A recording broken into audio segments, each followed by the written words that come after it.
The inaugural address of U.S. President John Adams.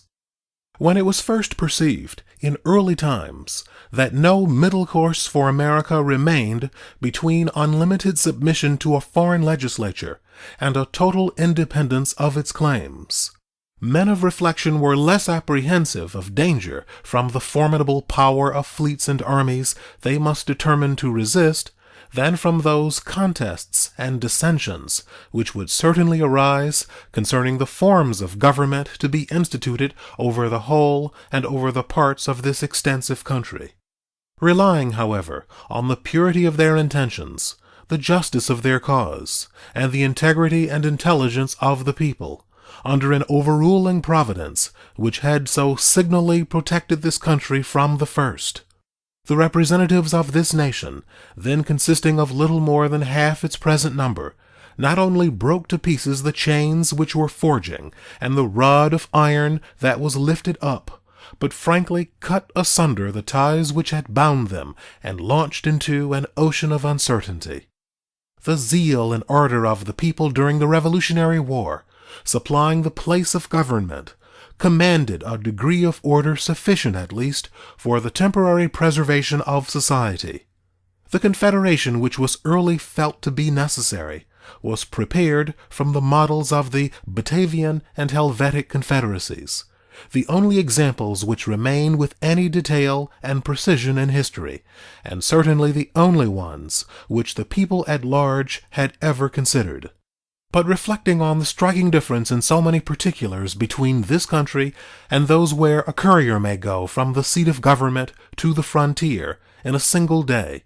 it was then certainly foreseen by some who assisted in Congress at the formation of it that it could not be durable. Negligence of its regulations, inattention to its recommendations, if not disobedience to its authority, not only in individuals but in states, soon appeared with their melancholy consequences: universal languor, jealousies and rivalries of states, decline of navigation and commerce, discouragement of necessary manufactures, universal fall in the value of lands and their produce, contempt of public and private faith, loss of consideration and credit with foreign nations, and at length in discontents, animosities, combinations, partial conventions, and insurrection threatening some great national calamity. In this dangerous crisis, the people of America were not abandoned by their usual good sense, presence of mind, resolution, or integrity. Measures were pursued to concert a plan to form a more perfect union, establish justice, ensure domestic tranquility, provide for the common defense, promote the general welfare, and secure the blessings of liberty. The public disquisitions, discussions, and deliberations issued in the present happy constitution of government. Employed in the service of my country abroad during the whole course of these transactions, I first saw the Constitution of the United States in a foreign country. Irritated by no literary altercation, animated by no public debate, heated by no party animosity, I read it with great satisfaction as the result of good heads prompted by good hearts, as an experiment better adapted to the genius, character, situation, and relations of this nation and country than any which had ever been proposed or suggested. In its general principles and great outlines, it was conformable to such a system of government as I had ever most esteemed, and in some states, my own native state in particular, had contributed to establish. Claiming a right of suffrage, in common with my fellow citizens, in the adoption or rejection of a constitution which was to rule me and my posterity as well as them and theirs, I did not hesitate to express my approbation of it on all occasions, in public and in private. It was not then, nor has been since, any objection to it in my mind that the executive and senate were not more permanent. Nor have I ever entertained a thought of promoting any alteration in it, but such as the people themselves, in the course of their experience, should see and feel to be necessary or expedient, and by their representatives in Congress and the state legislatures, according to the Constitution itself, adopt, and ordain. Returning to the bosom of my country after a painful separation from it for 10 years, I had the honor to be elected to a station under the new order of things, and I have repeatedly laid myself under the most serious obligations to support the Constitution. The operation of it has equaled the most sanguine expectations of its friends, and from an habitual attention to it, satisfaction in its administration, and delight in its effects upon the peace, order, prosperity, and happiness of the nation, I have acquired an habitual attachment to it and veneration for it. What other form of government, indeed, can so well deserve our esteem and love? There may be little solidity in an ancient idea that congregations of men into cities and nations are the most pleasing objects in the sight of superior intelligences, but this is very certain, that to a benevolent human mind there can be no spectacle presented by any nation more pleasing, more noble, majestic, or august than an assembly like that which has so often been seen in this and the other chamber of Congress, of a government in which the executive authority, as well as that of all the branches of the legislature, are exercised by citizens selected at regular periods by their neighbors to make and execute laws for the general good. Can anything essential, anything more than mere ornament and decoration, be added to this by robes and diamonds? Can authority be more amiable and respectable when it descends from accidents or institutions established in remote antiquity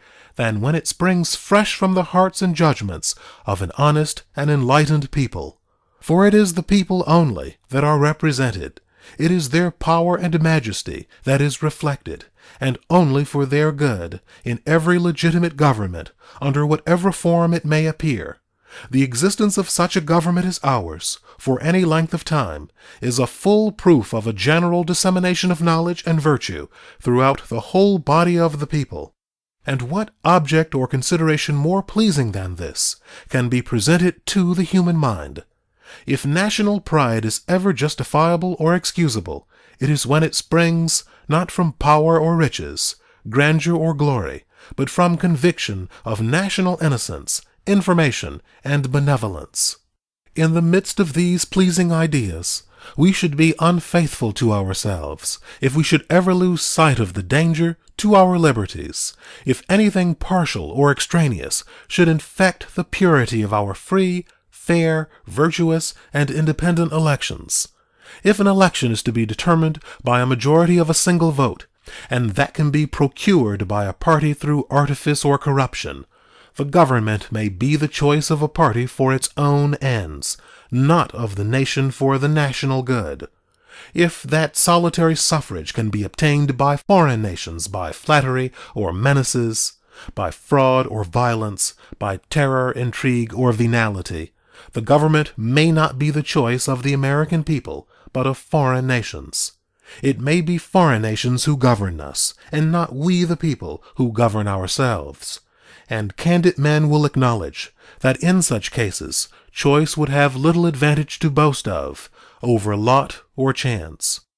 Such is the amiable and interesting system of government, and such are some of the abuses to which it may be exposed, which the people of America have exhibited to the admiration and anxiety of the wise and virtuous of all nations for 8 years under the administration of a citizen who, by a long course of great actions, regulated by prudence, justice, temperance, and fortitude, conducting a people inspired with the same virtues, and animated with the same ardent patriotism and love of liberty to independence and peace, to increasing wealth and unexampled prosperity, has merited the gratitude of his fellow citizens, commanded the highest praises of foreign nations, and secured immortal glory with posterity.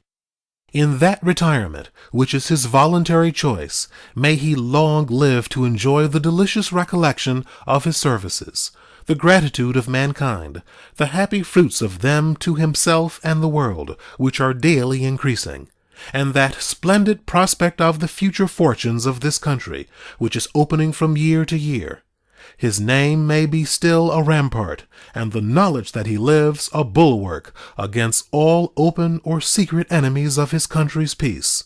This example has been recommended to the imitation of his successors by both houses of Congress and by the voice of the legislatures and the people throughout the nation. On this subject, it might become me better to be silent or to speak with diffidence, but as something may be expected, the occasion, I hope, will be admitted as an apology if I venture to say that, if a preference, upon principle, of a free republican government, formed upon long and serious reflection, after a diligent and impartial inquiry after truth, if an attachment to the Constitution of the United States, and a conscientious determination to support it until it shall be altered by the judgments and wishes of the people expressed in the mode prescribed in it,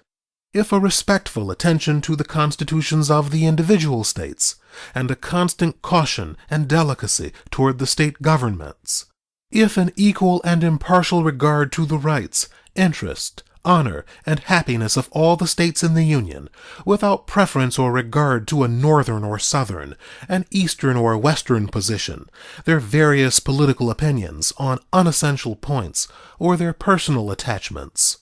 if a love of virtuous men of all parties and denominations,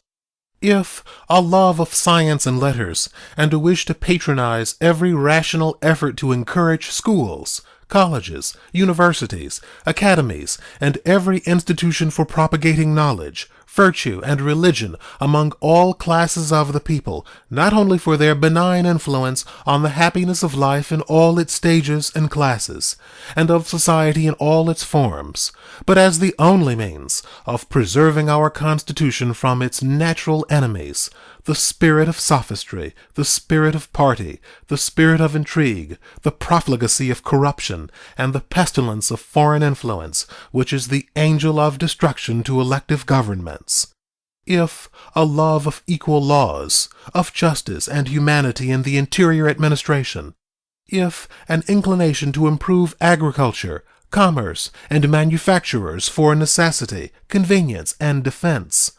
if a spirit of equity and humanity toward the aboriginal nations of America, and a disposition to ameliorate their condition by inclining them to be more friendly to us, and our citizens to be more friendly to them, if an inflexible determination to maintain peace and inviolable faith with all nations, and that system of neutrality and impartiality among the belligerent powers of Europe, which has been adopted by this government, and so solemnly sanctioned by both houses of Congress, and applauded by the legislatures of the states and the public opinion, until it shall be otherwise ordained by Congress. If a personal esteem for the French nation, formed in a residence of 7 years chiefly among them, and a sincere desire to preserve the friendship which has been so much for the honor and interest of both nations.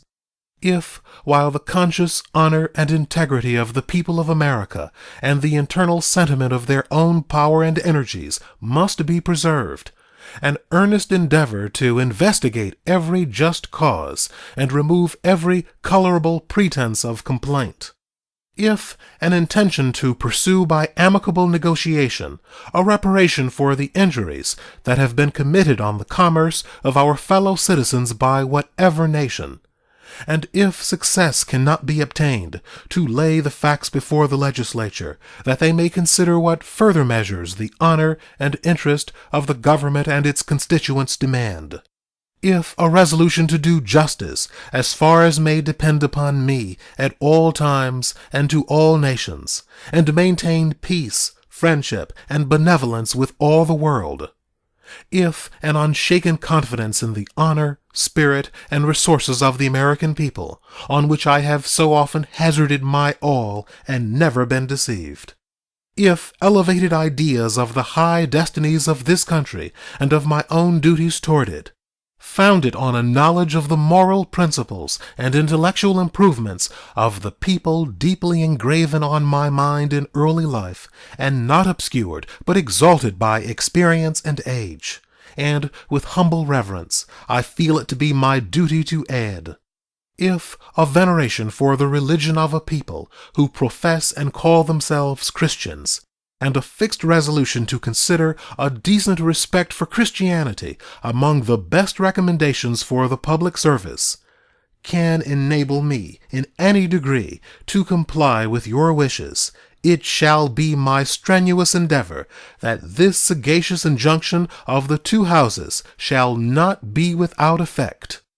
With this great example before me, with the sense and spirit, the faith and honor, the duty and interest of the same American people pledged to support the Constitution of the United States, I entertain no doubt of its continuance in all its energy, and my mind is prepared, without hesitation, to lay myself under the most solemn obligations to support it to the utmost of my power.